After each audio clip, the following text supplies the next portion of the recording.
Well, to our Formula One correspondent Charlie Stevens now live in Qatar. Charlie, who's the favourite to win the Drivers' Championship following that dramatic weekend in Las Vegas? Well, as you say, a dramatic weekend in Las Vegas has completely swung the door open for the championship. However, Lando Norris still has a 24-point lead at the top of the table, but teammate Oscar Piastri and other championship rival Max Verstappen are only 24 points behind with 2 races and a sprint left. So it's all up for grabs, really. And McLaren had a double DNF at the Las Vegas Grand Prix after they were referred to the stewards for the potential breach of Article 3.5.9 of the technical regulations, referring to a skid block issue.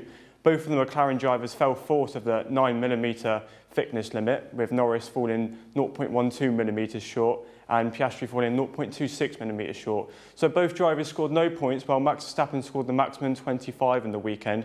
So it's all to play for. Literally the definition of fine margins, isn't it? We know the Drivers' Championship is still kind of wide open in some senses, but which team's looking likely to claim that second place in the Constructors' Championship? Yeah, I mean, Mercedes once again extended their constructors' advantage over Red Bull and Ferrari after they benefited from McLaren's double DNF. They provisionally finished the race in P3 and P5. However, after McLaren's double DNF, they were promoted to P2 and P3, claiming the last 2 podium places. So they scored 33 points from the weekend. Red Bull only scored 25 from Max Verstappen's win, with teammate Yuki Tsunoda finishing outside of the points yet again. Ferrari woes continue as they only scored 16 points, finishing the race in P4 and P8 after McLaren's DNFs. So Mercedes seems to be in pole position at the moment for P2 in the Constructors. Yeah, and I'm going to put you on the spot now, Charlie. Looking ahead to that Qatar Grand Prix, who do you think appears to be favourite heading into the weekend? Well, it seems to be that Max Verstappen has won the last 2 races, and I think he's probably going to end up winning the Qatar Grand Prix again over the 2 McLaren cars. Charlie Stevens in Qatar, happy racing.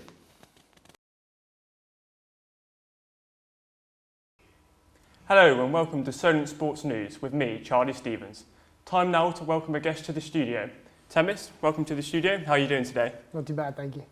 I just want to talk to you today about your darts career and how you've began progressing throughout the junior categories. I know you started when you were 6 years old. Just tell me about how you started and who got you into the sport. My family all very big on darts, and we used to watch a lot of darts around the Christmas period for the World Championships when I was really young. I got very intrigued with the sport through the family and watching the professionals on TV, and decided that I wanted to start playing and competing. And as I got a little bit older, it transitioned from just playing with family to starting to compete in junior competitions, and I found that the competitive side of darts was the side I really, really enjoyed. Was there like a particular family member who spurred you on to be more competitive, you say? I would say my nan was a big aspect of it. She pushed me a lot into doing well on the competitive side, as well as my dad, my mother, my uncle as well, who was winning a lot of competitions in the home at the time as well. And when would you say you moved to being more competitive than just playing for a bit of fun down with your mates? Would have been around about 13. I did my first junior competition, and I won that competition that year, and decided that was when I really wanted to try and compete as much as possible. So I started to do all the junior competitions throughout the year, being held by local pubs and sponsors, where I won pretty much every I won every competition from 13 up until about I was 17 when I had to transition to pub league. Yeah, would you say you had to work hard to be this good at the moment, or is it just more natural, or a bit of both? It's all hard work. Like anything, you've got to practice a lot. I put in a lot of hours through darts, through my life, on my own, through competitions, through family. I'm a big believer in that practice is the key to any form of success, so I put a lot of hours in towards darts.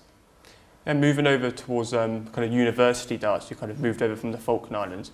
Would you say that's more challenging coming from overseas into the UK? Yeah, for sure. I mean, it's a different standard over here in the UK, where the world's a lot bigger. There's a lot more connections through like the JDC and things like that, which we don't have back home. So players are better coached and educated in the sport than what I tend to be.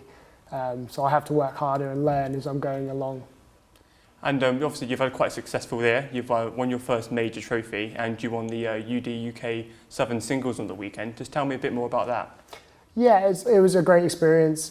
It was hard though, I must admit. It's a long format for the UD UK that day. I'm working hard and putting in the hours to get better over here, so I got a lot of confidence and newfound experience in the hockey, which is making me feel a lot more confident going into the development tour starting in January, now that I've got sponsorship from home. So it just allows me to focus on something a bit bigger and chase the dream I've always wanted.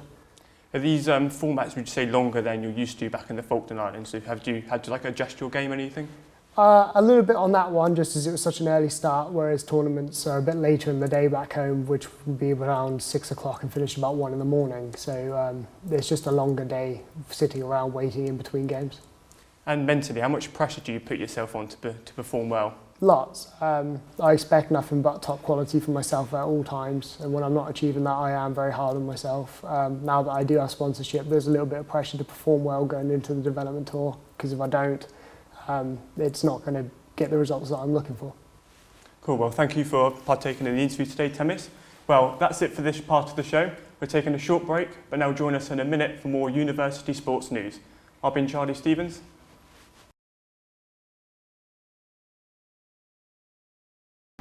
England's Lionesses face Ghana women's national team here at St Mary's Stadium on Tuesday the 2nd of December at 7 o'clock. The Lionesses etched their name into the history books as they won the European Championships back-to-back, beating Spain in the last final. The club have already played 2 games in their homecoming series, facing Brazil and Australia. The game against China is due to take place at Wembley Stadium on Saturday the 29th of November. Qualification for the 2027 Women's World Cup begins in February 2026. Therefore, these 4 fixtures give the club a chance to thank the fans for their support over the European Championships.